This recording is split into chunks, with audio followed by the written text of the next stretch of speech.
Bismillahirrahmanirrahim. Babun fit taqwa. Bab pada menyatakan taqwa. Qala Allah Ta'ala, Ya ayyuhalladzina amanu taqullaha haqqa tuqatih. Al-Imran ayat 102. Artinya firman Allah Ta'ala, wahai orang-orang yang beriman, bertakwalah kamu kepada Allah dengan sebenar-benar takwanya. Wa qala ta'ala, fattaqullaha mastata'tum. At-Taghabun ayat 16. Dan firman Allah Ta'ala, maka bertakwalah kamu kepada Allah apa yang kamu mampu. Ayat ini menerangkan maksud ayat yang pertama dan menafsirkannya. Taqwa ialah satu sifat yang ada di dalam hati manusia, dalam perasaan manusia. Sifat ini menjadikan manusia itu berjaga-jaga, tidak mengerjakan maksiat, sentiasa taat kepada Allah Subhanahu wa Ta'ala. Setelah dia mengetahui Allah Ta'ala melihat, Allah Ta'ala mendengar, Allah Ta'ala memerhati, tahu apa yang dia buat. Adanya perhitungan di sisi Allah menyebabkan dia rasa takut, rasa gerun, rasa berhati-hati. Itu dia makna taqwa. Sehingga ada perasaan nak jaga diri. Pernah seorang sahabat Ubay telah ditanya, Ubay bin Ka'ab radhiyallahu an, ditanya oleh Sayyidina Umar bin Al-Khattab radhiyallahu an. Sayyidina Umar tanya Ubay bin Ka'ab. Ubay ialah seorang sahabat yang dianggap sebagai ulama para sahabat. Sayyidina Umar bertanya kepada Ubay bin Ka'ab, wahai Ubay, apakah makna taqwa? Lalu Ubay bertanyakan Sayyidina Umar, pernahkan Amirul Mukminin berjalan di jalan yang banyak duri? Sayyidina Umar kata pernah. Ubay tanya, kalau banyak duri macam mana cara berjalan? Kata Sayyidina Umar, saya berjalan dengan berhati-hati, takut pijak duri, kaki kena duri. Kata Ubay, itulah dia taqwa. Taqwa ialah rasa takut, rasa gerun kepada Allah sehingga mentaati perintah Allah, meninggalkan larangannya. Setelah mengerjakan maksiat, takut, lalu bertaubat dengan serta-merta, tidak tangguh-tangguh lagi. Bukan manusia tu tak buat dosa, manusia tetap ada kelemahan-kelemahannya, menyebabkan ada kesilapan, lalu terus beristighfar, minta ampun kepada Allah. Ini juga dilahirkan oleh sifat taqwa. Betapa pentingnya taqwa ini sehingga Allah Subhanahu wa Ta'ala meletakkan ukuran martabat manusia. Ukuran martabat manusia itu bukan sahaja mengikut ilmu dia, harta dia yang kita tengok, baka keturunan kita tengok, tapi di sisi Allah Ta'ala ialah taqwanya. Firman Allah Ta'ala, Ya ayyuhan nas, inna khalaqnakum min dhakarin wa untha waj'alnakum syu'uban wa qabaila lita'arafu inna akramakum indallahi atqakum. Wahai manusia, sesungguhnya kami telah menjadikan kamu asalnya daripada seorang lelaki dan seorang perempuan, Adam dan Hawa, berbangsa-bangsa dan bersuku kaum, banyak bangsanya, banyak kaumnya, lita'arafu, supaya kamu berkenal-kenalan, berhubungan di antara satu sama lain. Manusia yang berbagai bangsa ini berhubungan di antara satu sama lain, tidak boleh hidup dengan sendiri, tak boleh hidup masing-masing. Ada bangsa yang mempunyai kelebihan tak ada pada bangsa lain. Bangsa ni ada kelebihan tak ada pada bangsa yang pertama. Ada bangsa yang hidup di negeri pertanian, bangsa yang hidup di negeri perusahaan, maka bertukar kerja di antara satu sama lain, hasil-hasil bertukar. Manusia tak boleh hidup bersendirian, mesti bertukar menukar di antara satu sama lain. Itu li ta'arafu. In akramakum indallahi atqakum. Sesungguhnya yang paling mulia kalangan kamu, wahai manusia, ialah yang paling bertakwa kepada Allah.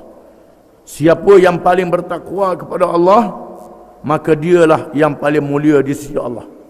Ukuran di sisi Allah bukan baka dan keturunan, bukan warna kulit, bukan harta, bukan pangkat. Ukuran di sisi Allah ialah siapa yang paling banyak takwa kepada Allah, takut kepada Allah sehingga mengerjakan taat dan meninggalkan maksiat. Apabila turun ayat yang pertama, ya ayyuhallazina amanu taqullaha haqqa tuqatih, wahai orang-orang yang beriman, bertakwalah kamu kepada Allah dengan sebenar-benar takwanya. Menyebabkan para sahabat radhiyallahu anhum dalam ketakutan, kerana iman mereka lebih pada iman kita. Kita ni baca ayat Quran tak terasa apa. Para sahabat radhiyallahu anhum bila dengar ayat Quran takut sehingga tak jenera tidur, tak sedar nak buat kerja kerana takut kepada Allah Subhanahu wa taala. Lalu Allah menurunkan ayat yang berikut, fattaqullaha mastata'tum, maka bertakwalah kamu kepada Allah mastata'tum, apa-apa yang kamu mampu, mengikut kemampuan kamu. Kemampuan kamu banyak mana? Banyak itulah. Jangan sembunyikan kemampuan kamu. Qadar mampu yang ada pada kamu. Kamu hendaklah takut kepada Allah mengikut qadar ilmu, qadar harta, qadar tenaga yang ada pada kamu. Wa qala Allah Ta'ala, ya ayyuhalladzina amanu taqullaha wa qulu qawlan sadida. Al-Ahzab ayat 70. Dan firman Allah Ta'ala, wahai orang-orang yang beriman, bertakwalah kamu kepada Allah dan bercakaplah dengan percakapan yang betul. Takut kepada Allah. Di antara bukti takut kepada Allah, bercakap betul. Jangan takut ke orang. Takut ke orang sehingga bercakap tak betul. Bila takut ke orang, tidak berani nak menyatakan hukum Allah, tak berani nak menegakkan agama Allah, tak berani nak beramal dengan petunjuk Allah, takut.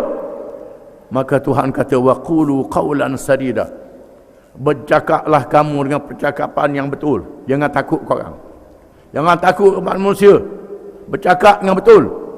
Wa qala Allah Ta'ala, wa man yattaqillaha yaj'al lahu makhraja wa yarzuqhu min haitsu la yahtasib. At-Talaq ayat 2 hingga 3. Dan firman Allah Ta'ala, dan sesiapa yang bertakwa kepada Allah, nascaya Allah jadikan baginya kelepasan dunia dan akhirat, dan diberi rezeki kepadanya sekira-kira tidak terhitung. Surah At-Talaq. Ayat ini menyatakan takut kepada Allah menyelamatkan kita. Jangan tak berani takut pada Allah, takut pada manusia, takut susah kehidupan. Allah Ta'ala akan jadikan senang kehidupan. Takut kepada Allah, jangan takut rezeki hilang. Ada orang tak berani nak menegakkan agama, takut rezeki hilang, tak dapat bantuan, tak boleh pitih, tak boleh harta, tak boleh macam-macam. Ini orang yang tak ada takwa, menandakan tak ada takwa dalam diri dia. Orang yang ada takwa dalam diri dia, kalau Allah kata begitu, agama kata begitu, rapahlah nak rapah rezeki aku pun, aku tak takut. Kerana Allah beri jaminan rezeki pada aku. Allah yang menentukan rezeki. Ini diletakkan di dalam hati. Ada orang tu tulis ayat Quran, tulis ayat 1000 dinar letak di dinding. Wa man yattaqillaha yaj'al lahu makhraja wa yarzuqhu min haitsu la yahtasib. Tulis ayat ni tapi nakut baik. Nakut baik, tulis ayat saja, tak jadi apa. Mesti kita letakkan ayat ini iman dalam diri kita. Tak takut meniaga kita disekak oleh orang. Tak takut pangkat kita disekak oleh orang. Tak takut rezeki kita akan hilang. Dengan sebab kita beramal dengan agama Allah. Menegakkan hukum dia. Menegakkan perjuangan dia. Tak takut. Kerana takut pada Allah Ta'ala mengatasi takut kepada yang lain. Wa qala Allah Ta'ala, in tattaqullaha yaj'al lakum furqana wa yukaffir ankum sayyi'atikum wa yaghfir lakum wallahu dzul fadlil azim. Suratul Anfal ayat 29. Dan firman Allah Ta'ala, jika sekiranya kamu bertakwa kepada Allah, nescaya Allah jadikan kepada kamu dapat membezakan di antara perkara yang betul dan perkara yang salah. Dia menghapuskan dosa-dosa kamu, kesalahan kamu, dan mengampunkan kepada kamu. Dan Allah mempunyai kelebihan yang sangat besar. Ayat ini menyatakan barang siapa yang bertakwa kepada Allah Ta'ala, Allah Ta'ala beri hidayah pada dia. Hak ni betul, hak ni salah. Hak ni benar, hak ni tak benar. Ini hidayah, ini sesat. Yang bertakwa kepada Allah, Allah Ta'ala beri petunjuk, boleh membezakan antara betul dengan salah. Orang yang tak ada takwa, jawab dia hanyutlah. Hanyut, hidup ikut benda yang tak betul, ikut benda yang salah. Sebab dia tak takut ke Tuhan. Dia tak takut pada Allah Ta'ala, sehingga tidak boleh membezakan antara betul dan salah. Termasuk orang alim pun. Orang alim pun, kalau tak ada takwa dalam dirinya, maka hanyutlah dia. Jadi hanyut. Tak boleh membezakan antara betul dan salah, kerana tak berani nak cakap benda yang benar. Barang siapa yang bertakwa kepada Allah, Allah Ta'ala tebuskan kesalahan-kesalahan dia. Allah Ta'ala ampunkan dosa-dosa dia. Dan Allah mempunyai kelebihan yang sangat besar. Ayat-ayat yang berkait dengan takwa terlalu banyak dan diketahui oleh umum. Cari dalam Quran, tiap-tiap surah ada ayat yang menasihatkan kita bertakwa kepada Allah. Adapun hadis-hadis. Hadis yang pertama, An Abi Hurairah radhiyallahu anhu. An Abi Hurairah radhiyallahu anhu qala, qila ya Rasulullah, man akramun nas? Qala atqahum. Faqalu laysa an hadha nas'aluka. Qala Yusufu nabiyullahi ibnu nabiyillahi ibnu nabiyillahi ibnu khalilillah. Qalu laysa an hadha nas'aluka. Qala fa'an ma'adinil arabi tas'aluni. Khiyaruhum fil jahiliyati khiyaruhum fil islami idza faqahu. Muttafaqun alaih. Maksudnya, dari Abi Hurairah radhiyallahu an, katanya ditanya disoal, wahai Rasulullah, siapakah orang yang paling mulia? Lalu baginda SAW bersabda, adakah yang paling bertakwa kalangan mereka? Yang paling bertakwa kalangan mereka, kata Nabi. Nabi kata yang paling mulia, yang paling bertakwa kepada Allah Ta'ala. Lalu mereka berkata, bukan itu tujuan kami tanya wahai Rasulullah. Lalu sabdanya, Yusuf, Nabi Allah, anak kepada Nabi Allah, anak kepada Nabi Allah, anak Khalilillah. Mereka berkata, bukan ini tujuan kami tanya. Lalu mereka bertanya lagi. Lalu baginda bersabda, adakah tentang bangsawan-bangsawan Arab kamu tanyakan aku? Mereka yang pilihan di masa jahiliyah, mereka menjadi pilihan di masa Islam. Sekiranya mereka memahami hukum-hukum agama. Hadis riwayat Bukhari dan Muslim. Hadis ini mengisahkan pada satu hari para sahabat bertanyakan Rasulullah SAW, wahai Rasulullah, siapakah orang yang paling mulia? Lalu Rasulullah jawab, yang paling bertakwa kepada Allah. Yang paling bertakwa. Itulah jawapan Qur'annya. Yang paling mulia, yang paling bertakwa kepada Allah. Atqakum. Orang yang paling mulia di sisi Allah, yang paling bertakwa. Lalu mereka berkata, bukan tujuan itu kami tanya. Tahulah yang paling bertakwa tu yang paling mulia di sisi Allah. Tapi ada tujuan lain, kami nak tanya. Lalu baginda bersabda, yang paling mulia adalah Nabi Yusuf. Yusuf anak para Nabi, cucu para Nabi, cici para Nabi. Yusuf bin Yaqub bin Ishaq bin Ibrahim alaihimussalam. Di mana semuanya Nabi. Yusuf Nabi, ayah dia Nabi, Toki dia Nabi, Tokyang dia Nabi. Nabi belaka. Ini yang paling mulia. Lalu mereka kata, bukan itu tujuan kami. Tak kena lagi. Lalu Nabi kata, adakah kamu tanya tentang bangsawan-bangsawan Arab? Orang yang bangsawan pilihan di masa jahiliah, pilihan di masa Islam, sekiranya mereka faham hukum Islam. Di sini ada sahabat-sahabat Nabi yang bangsawan di masa jahiliah. Macam Sayyidina Umar, Sayyidina Abu Bakar, Uthman dan Ali, Talha Az-Zubair, Khalid bin Walid, Ammar bin As, Muawiyah bin Abi Sufyan, Yazid bin Muawiyah, Mu'ad bin Jabal. Ini sahabat-sahabat yang bangsawan di masa jahiliah. Sa'ad bin Mu'az, pemimpin Ansar. Mereka adalah orang-orang pilihan di zaman jahiliah. Masa belum Islam, mereka ni orang besar. Sayyidina Umar juga orang besar, Sayyidina Abu Bakar juga orang besar di Mekah. Pemuda yang dihormati. Abu Jahal juga ada orang besar. Abu Jahal orang besar juga. Abu Lahab pun orang besar juga. Banyak pembesar-pembesar. Tujuannya nak tanya bagaimana orang-orang besar yang masuk Islam ni. Kata Nabi, orang yang besar yang masuk Islam, besar juga dia masuk Islam kalau mereka faham Islam. Dengan syarat dia masuk Islam, dia faham Islam, maka besarlah dia masuk Islam.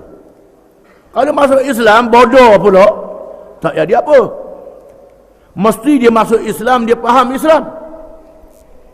Kalau itu tujuan kamu, memanglah di sisi Allah yang paling mulia, yang paling bertakwa. Itu dalam ilmu Allah, aku tak tahu.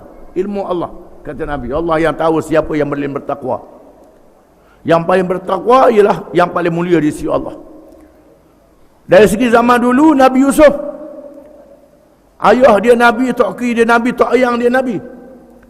Ini kehormatan, penghormatan yang paling mulia di kalangan manusia. Bukan itu. Yang dia naknya orang besar yang masuk Islam. Orang besar yang masuk Islam ni, kata Nabi, dia besar juga. Kalau dia masuk Islam, dia mengaji Islam, dia faham Islam, maka mulialah dia di zaman Islam. Oleh kerana itulah, bila orang-orang besar dia masuk Islam, maka Nabi lantik jadi pemimpin-pemimpin. Pemimpin-pemimpin. Ada yang mengaji. Dia seorang yang berpengaruh masa jahiliah. Dia masuk Islam, dia faham. Macam Sayyidina Abu Bakar, Umar, Uthman dan Ali. Ilmunya banyak. Maka menjadi dihormati di masa Islam. Sangat dihormati. Mulialah dia di masa Islam, kerana dia faham Islam. Ada orang terbatas ilmu dia, Khalid bin Walid. Khalid bin Walid ialah seorang panglima perang yang handal, yang bijak di medan perang di masa jahiliah. Masa dia perang Uhud, dia kafir lagi. Dia yang melakukan gerakan menyerang tentera Islam dari belakang, sehingga ramai sahabat-sahabat Nabi mati. Setelah dia masuk Islam, Nabi lantik dia jadi penglima. Lantik jadi penglima. Zaman Sayyidina Abu Bakar, Sayyidina Umar terus jadi penglima. Penglima Islam yang hebat. Di masa jahiliah dia penglima, masa Islam dia penglima juga, kerana dia memahami Islam bersama dengan Islam. Ammar bin As di masa jahiliah dia terkenal dengan bijak. Seorang diplomat yang ditugaskan oleh pemimpin Quraisy berjumpa dengan Raja Habasyah. supaya Raja Habasyah menghalau orang Islam yang berhijrah ke Habasyah, Ammar bin As. Dia balik, dah balik ke Mekah dah, pergi ke Madinah masuk Islam. Setelah dia masuk Islam, Nabi lantik dia menjadi wakil, berunding, bawa surat Nabi, menjadi utusan Nabi, bawa surat ke Oman, ke Bahrain. Raja Oman, Raja Bahrain masuk Islam. Di masa Islam dia pilihan dengan syarat idza faqahu, apabila mereka memahami hukum-hukum agama. Di sini menunjukkan kita perlu memahami hukum-hukum agama.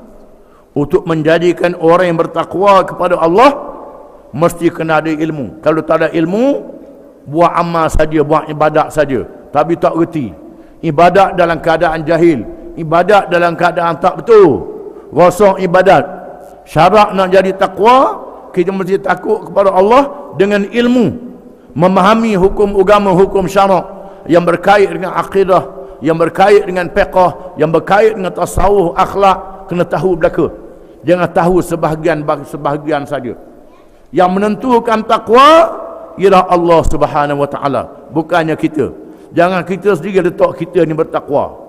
Kalau kita sendiri letak pakak kita, jawab dia rosaklah, punahlah, bodohlah kita. Kita tak boleh letak pakak kita sendiri. Yang menentukan pakak kita ialah Allah Subhanahu wa taala. Kita kena usaha sedaya upaya supaya menjadi orang-orang yang bertakwa kepada Allah. Wallahu a'lam.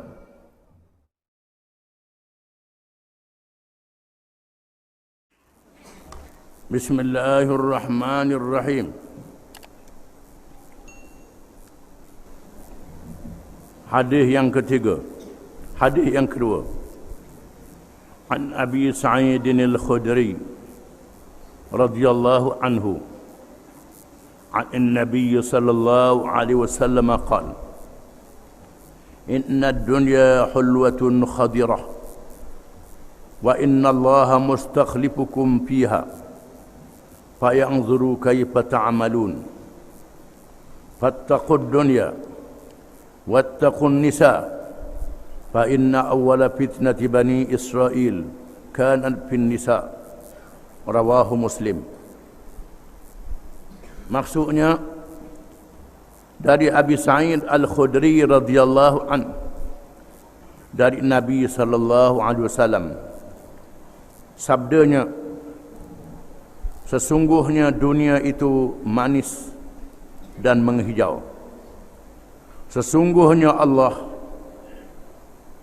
memerintah kamu supaya menjadi khalifah, mengurus dunia itu.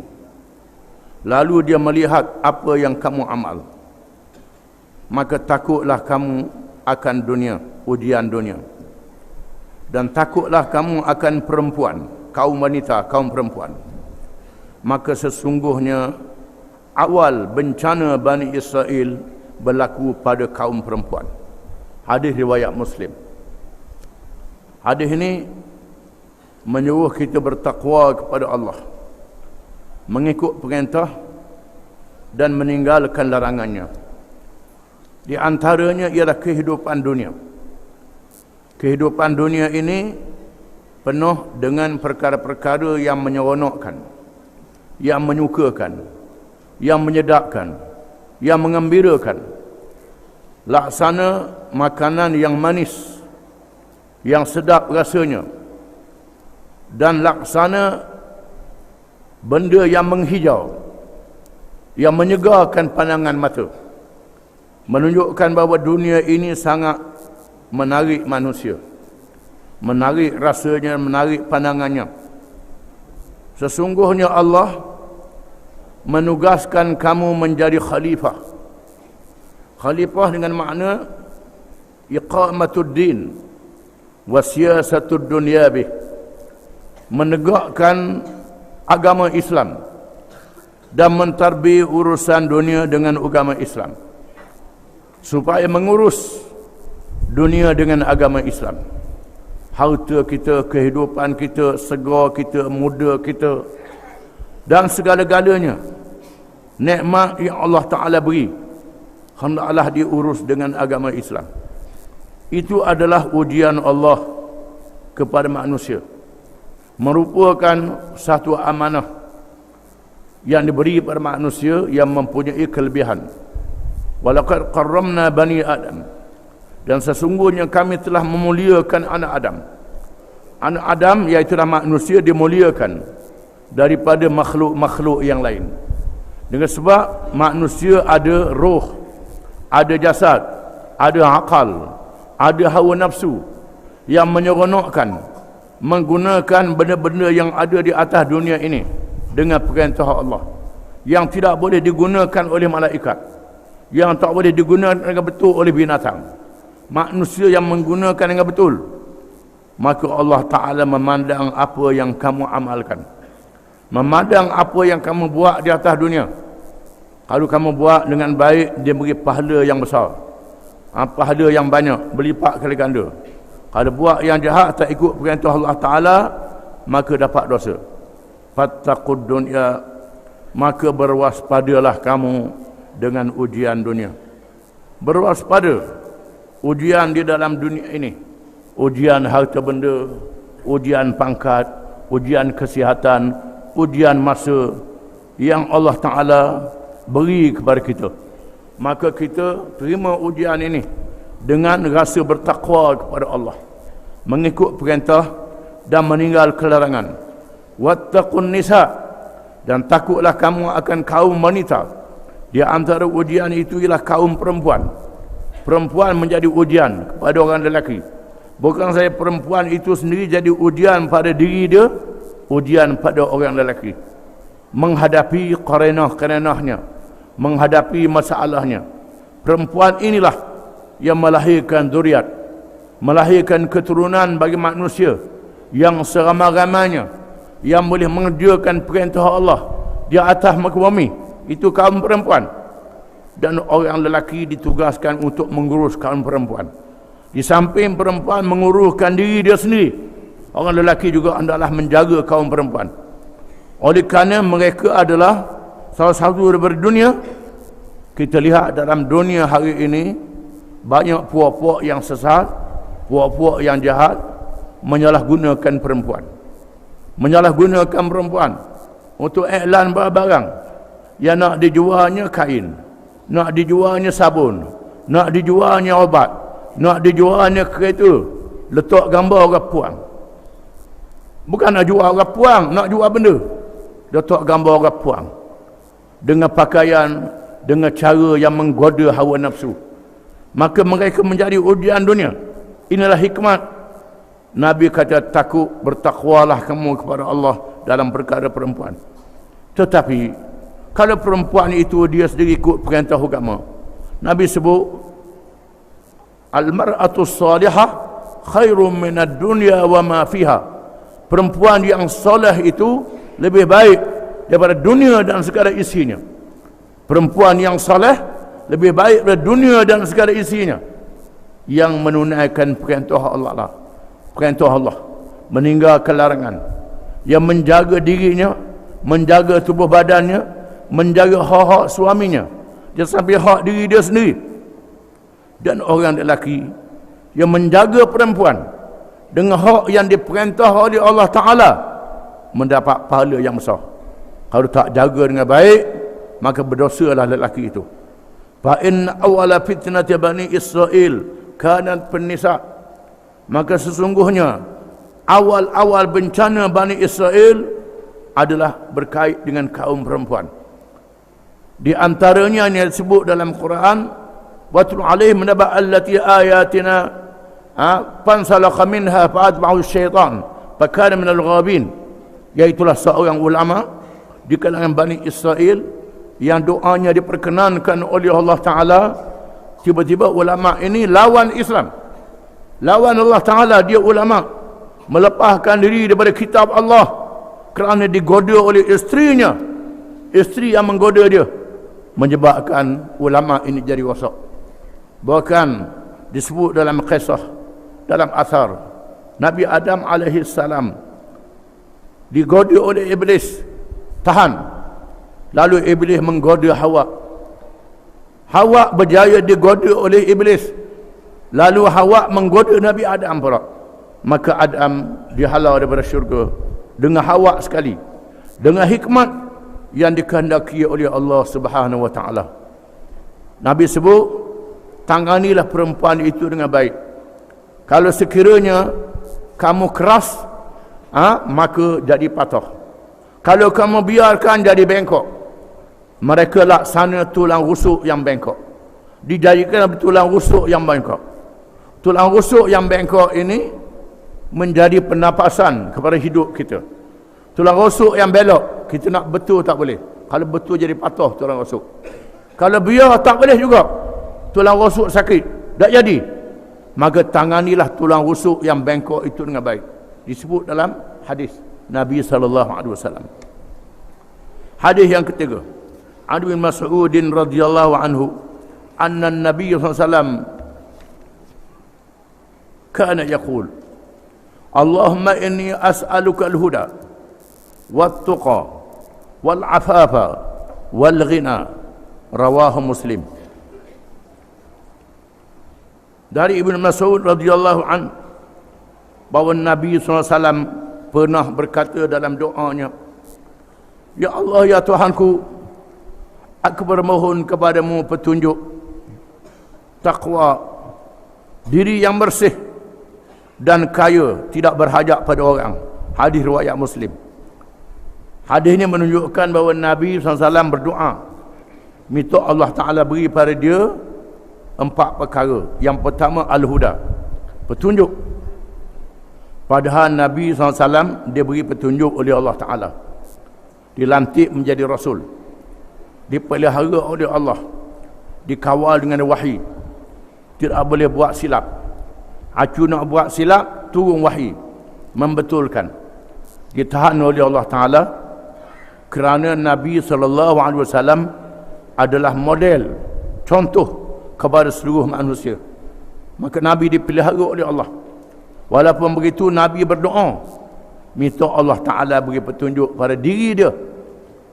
Dan kita juga disuruh berdoa pada tiap-tiap rakaat semayang, ihdinas siratal mustaqim, tunjukkanlah kami jalan yang betul.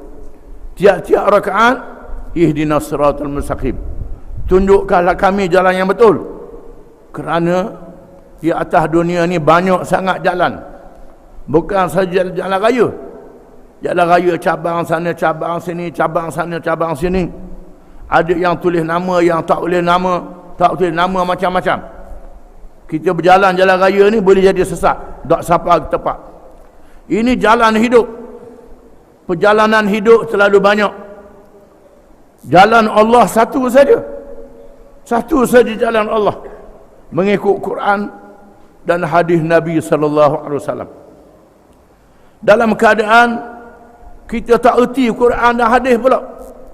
Yang erti Quran hadis pun keliru, apa lagi yang tak erti, jadi kelirulah. Maka jalan hidup ini terlalu banyak. Ada perkara yang dinaskan dalam Quran. Sembahyang 5 waktu dinaskan, zakat dinaskan, bagi nafkah pada anak isteri dinaskan, berniaga, wa halallahu al-bai'a wa harrama riba. Allah Ta'ala menghalalkan jual beli dan mengharamkan riba. Di mana jalan jual beli banyak, mana yang halal, kena mengaji hukum agama. Hukum agama yang berkait dengan jual beli. Jual tu beli tu, jual tu beli ni, banyak benda keperluan hidup. Di sana ada perkara yang dihalalkan jual beli, yang diharamkan jual beli. Kita belajar tak? Tak belajar. Pakai ranggok gitu je. Cuma belajar sembahyang je, belajar puasa je, belajar zakat fitrah je. Zakat fitrah je belajar, zakat lain tak belajar. Bak jual beli, muamalat lagi jauh. Maka jual beli terlalu banyak, berjuta-juta masalahnya. Adakah kita tahu hukum agama atau tidak? Tahu ekonomi Islam atau tidak? Tak tahu. Riba macam-macam boleh berkait dengan riba. Kita tahu tak? Tidak. Menyebabkan terpesong daripada petunjuk. Di sinilah kita disuruh berdoa, ihdinas siratal mustaqim, yang berkait dengan undang-undang. Contohnya undang-undang jenayah, Undang-undang jenayah yang dinaskan ialah hukum qisas dan hukum hudud. Hukum qisas yang berkait dengan pembunuhan dan kecederaan disebut dalam Quran. Bunuh, cedera dengan sengaja dan tidak sengaja disebut dalam Quran, dengan segala cabangnya disebut dalam hadis Nabi SAW. Ikut tak? Tak ikut. Tak ikut apa yang ada dalam Quran. Hukum hudud. Hudud berkait dengan maruah, iaitulah berzina, tuduh orang berzina, dengan harta, mencuri, merampok, berkait dengan akal, iaitulah berkait dengan meminum benda yang memabukkan, makan benda yang memabukkan. Ini hukum hudud. Hukum ta'zir. Ta'zir terlalu banyak berjuta-juta masalah yang tak dinaskan. Belajar tak? Tak belajar. Maka jadi celaru habis. Di sinilah Nabi minta doa, ya Allah, ya Tuhanku, berilah hidayah pada aku. Berilah petunjuk pada aku. Yang berkait dengan pakaian, wajib menutup aurat. Wajib pakai pakaian, jangan mengelirukan antara lelaki dan perempuan. Jangan jadi keliru. Ini berkait dengan takwa. Kalau tak takwa, buat benda yang bercanggah dengan perintah Allah, berdosalah. Na'udzubillah min zalik. Minta hidayah. Wattaqwa, dan bertakwa. Minta bertakwa. Tuhan letakkan hati kita ni sentiasa berhati-hati. Jaga diri supaya tidak buat benda yang salah, tidak buat benda yang bercanggah dengan agama. Wal afaf, bersih daripada perkara dosa dan perkara yang menjatuhkan maruah. Ada perkara yang dosa, terang-terang dosa, bersihkan diri kita dari perkara dosa. Ada perkara yang tak dosa tapi jatuh maruah, harga diri sebagai manusia, rendah martabat manusia walaupun tak haram, benda yang memalukan kadang-kadang kita buat. Wal ghina, al ghina ni tak berhajat pada orang, berdiri di atas kaki sendiri, tak minta tolong orang. Dalam apa-apa urusan kita buat sendiri, perbelanjaan kita buat sendiri. Jangan duk tunggu bantuan. Ini ialah orang yang pakai jiwanya, yang miskin dirinya, yang pakai dirinya, yang hina di atas muka bumi. Dalam dunia banyak duk tunggu subsidi, tunggu bantuan. Ini benda yang Nabi minta lindung daripada Allah Ta'ala. Ya Allah, lindungkanlah aku daripada benda yang aku berhajat pada orang tak berhajat padamu. Al-ghina. Itu hadis yang ketiga. Hadis yang keempat, an Abi Tarif Adi bin Hatim At-Ta'i radhiyallahu an qala sami'tu Rasulullah sallallahu alaihi wasallam yaqul man halafa ala yaminin thumma ra'a atqa lillahi minha falyati at-taqwa, rawahu Muslim. Dari Abi Tarif ni gelaran dia, Adi bin Hatim At-Ta'i radhiyallahu an. Katanya, aku telah mendengar Rasulullah sallallahu alaihi wasallam bersabda, barang siapa yang bersumpah dengan satu sumpah, kemudian dia melihat yang lebih bertakwa kepada Allah daripadanya, maka hendaklah dia buat yang lebih bertakwa. Hadis riwayat Muslim. Rawi yang meriwayatkan hadis ini Abu Tarif Adi bin Hatim At-Ta'i radhiyallahu an, yang acak kali kita baca kisahnya, seorang sahabat yang berasal daripada padri Kristian. Ayah dia Hatim At-Ta'i, seorang yang pemurah di zaman jahiliah. Nabi memuji keluarganya. Ayah dia Hatim At-Ta'i, bila anak beranak ditawan dalam satu peperangan oleh badan tentera yang dipimpin oleh Sayyidina Ali karamallahu wajhah, tawanan itu dibawa ke Madinah. Adi bin Hatim dapat melepaskan dirinya. Bila dengar dia adalah keluarga Hatim At-Ta'i, maka Nabi membebaskan tawanan-tawanan ini. Lalu adik dia pergi pujuk, dia datang menghadap Nabi SAW, dan dia datang dengan pakaian padri. Lalu Nabi membaca firman Allah Ta'ala, ittakhadhu ahbarahum wa ruhbanahum arbaban min dunillah. Mereka melantik padri-padri mereka tuhan-tuhan yang lain daripada Allah. Lalu dia jawab, kami tak sembah padri, kami sembah Allah. Nabi kata kamu halal, yang haram apa yang padrimu buat, bukan hukum Allah. Mu pakai hukum apa padrimu buat, itu makna mengadakan Tuhan yang lain daripada Allah. Hadis yang sangat besar makna yang kita kena faham. Bahawa kita pakai undang-undang manusia, sudah ada undang-undang Tuhan, ini termasuk dalam syirik. Syirik besar, bukan syirik besar ni menyembah berhala saja. Termasuk syirik, tolak hukum Allah Ta'ala, pakai hukum buatan manusia. Ini termasuk syirik. Dalam perkara yang Allah Ta'ala tidak izin. Am lahum syuraka syara'u lakum minad din, syara'u lahum minad din ma lam ya'zam bihil Adakah mereka itu mempunyai sekutu-sekutu yang boleh membuat hukum syariat dalam perkara yang tidak diizin oleh Allah, menunjukkan bahawa mengadakan undang-undang dalam perkara yang Allah Ta'ala tidak izin, ini termasuk syirik. Di antaranya hukum qisas dan hudud yang disebut tadi. Sudah ada dalam Quran, kita buat hukum lain, reka hukum lain. Tuhan kata pencuri kalau cukup nisab dia kena kerak tangan, macam Nabi ajar kena kerak tangan. Kita tak, pencuri pakai J. Tuhan kata dalam Quran, perampok penyamun hendaklah hukum hirabah. Ada hukum dalam Quran. Kalau bunuh orang, bunuh. Kalau ambil harta, kerak tangan, kerak kaki, bersilang. Kalau tak sempat ambil harta, kena buang daerah. Ini disebut dalam Quran. Kita takak puak-puak pakai J aja, pakai hukum akal. Banyak lagi hukum-hukum yang lain. Yang berzina kena sebab 100 kali, kita pakai denda je 2-3 ribu riyal, 300 ringgit je, pakai begitu je. Ini mengadakan hukum yang lain pada hukum Allah Ta'ala, termasuk dalam perkara syirik. Ini termasuk dalam soalan Adi bin Hatim At-Ta'i. Adi bin Hatim ini seorang yang sangat kuat berpegang dengan agama, yang disayangi oleh Nabi SAW.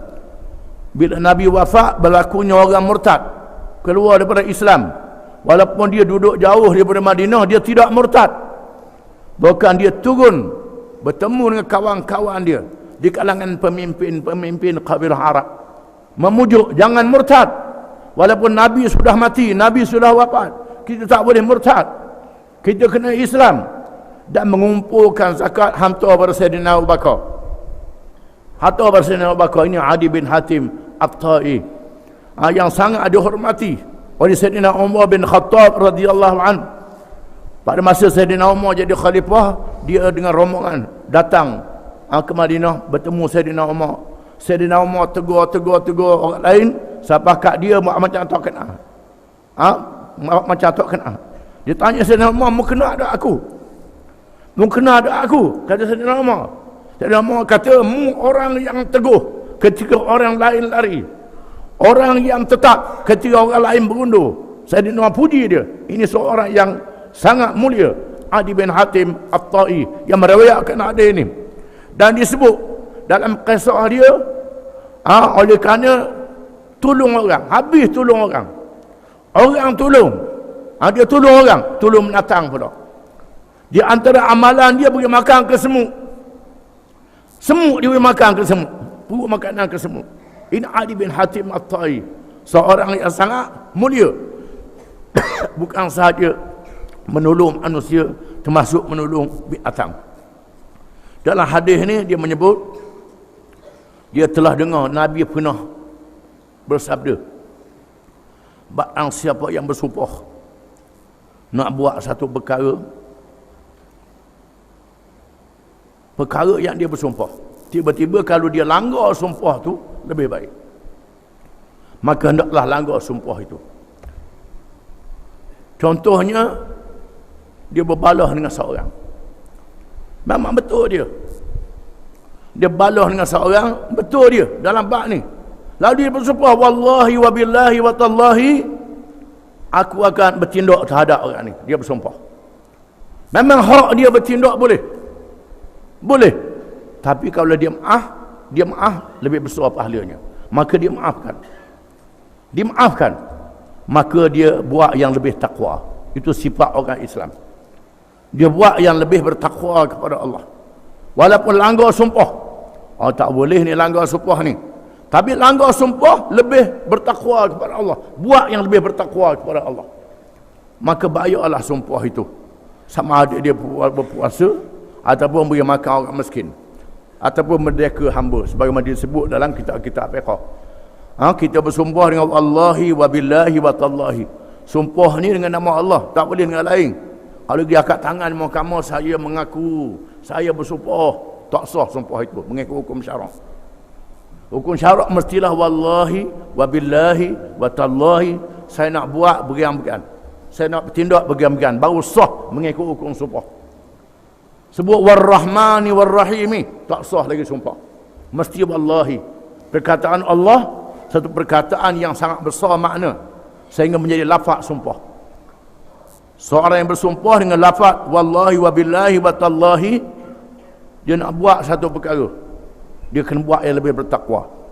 Contohnya nak marah ke isteri dia, doa lalu. Nak marah ke bini dia, wallahi wa billahi wa tallahi, aku nak cerah bini aku, kata dia. Nak cerah, aku nak cerah. Tak cerah lagi, nak cerah. Nak cerah, wallahi. Lepas tu, kalau dia tak cerah lebih baik, lebih dikasihi oleh Allah Ta'ala, lebih mulia di sisi Allah, jaga anak-anak dia, maka jangan cerah bini dia, bayar kafarat sumpah. Ini mengikut hukum syarak. Pilih yang lebih takwa, besar pahalanya, jangan buat yang tidak bertakwa kepada Allah. Ini tak boleh lah kita bersumpah dengan nama Allah, tak boleh.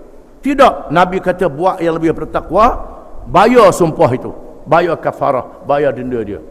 Itu sifat orang yang bertakwa kepada Allah. Menunjukkan bertakwa kepada Allah ini lebih penting. Sekiranya kita bersumpah nak buat satu-satu perkara, tiba-tiba ada perkara yang lebih baik, buat yang lebih baik itu, langgar sumpah itu, dapat pahala, dua pahala. Pahala bayar kafarah sumpah, dan pahala kita menunaikan lebih bertakwa kepada Allah Ta'ala.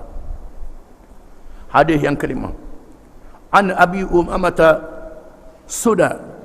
Sudai bin Ajlan al-Bahili radhiyallahu Sudai bin Ajlan radhiyallahu an al-Bahili radhiyallahu an sami'tu Rasulullah sallallahu alaihi wasallam yakhutubu fi hajjatil wada' faqala ittaqullah wa sallu khamsakum wa sumu syahrakum wa addu zakata amwalikum wa ati'u umara'akum tadkhulu jannata rabbikum. Rawahu Tirmidzi fi akhir kitab as-salah wa qala hadithun hasanun sahih. Dari Abi Umamah ni nama dia Sudai. Abi Umamah ni gelaran dia, nama dia Sudai. Sudai ni nama orang Arab lah. Sudai bin Ajlan al-Bahili radhiyallahu an. Katanya aku telah mendengar Rasulullah sallallahu alaihi wasallam berkhutbah pada hari selamat tinggal. Dalam khutbah itu baginda bersabda, ittaqullah, bertakwalah kepada Allah. Suruh bertakwa kepada Allah, ikut perintah dan tinggal larangan. Ini yang pertama, menunjukkan takwa perkara yang sangat penting. Wasallu khamsakum, dan sembahyang 5 waktu kamu, tunaikan sembahyang 5 waktu. Ini yang kedua lepas bertakwa kepada Allah. Wasumu syahrakum, dan puasalah bulan kamu, bulan Ramadan. Tunaikan puasa Ramadan. Nabi suruh puasa Ramadan. Ini yang ketiga. Wa addu zakata amwalikum, dan tunaikan zakat harta-harta kamu. Kalau kamu cukup zakat, cukup nisab zakat, kena tunaikan zakat. Zakat yang kita tahu zakat fitrah saja, zakat diri yang dibaca pada tiap-tiap akhir bulan Ramadan. Di sana ada zakat yang berkait dengan pertanian, berkait dengan haiwan, berkait dengan harta dan sebagainya. Tunaikan zakat kamu. Wa ati'u umara'akum, dan taatilah pemimpin-pemimpin kamu. Pemimpin yang menunaikan perintah Allah, yang melaksanakan ajaran Allah, yang mengerjakan maksiat tak boleh taat. Dia suruh benda maksiat, tak boleh ikut dia. Suruh benda yang baik, taat kepada pemimpin kamu. Tadkhulu jannata rabbikum, nescaya kamu boleh masuk syurga Tuhan kamu. Kalau kamu tunaikan bertakwa kepada Allah, sembahyang 5 waktu, puasa Ramadan, tunaikan zakat harta, kalau kamu mampu tunaikan zakat. Taat pada pemimpin-pemimpin yang menunaikan perintah Allah, kamu boleh masuk syurga Tuhan kamu. Itu saja syarat nak masuk syurga yang mesti kamu tunaikan. Disebut oleh Imam Tirmizi pada akhir kitab sembahyang. Katanya hadis hasan lagi sahih.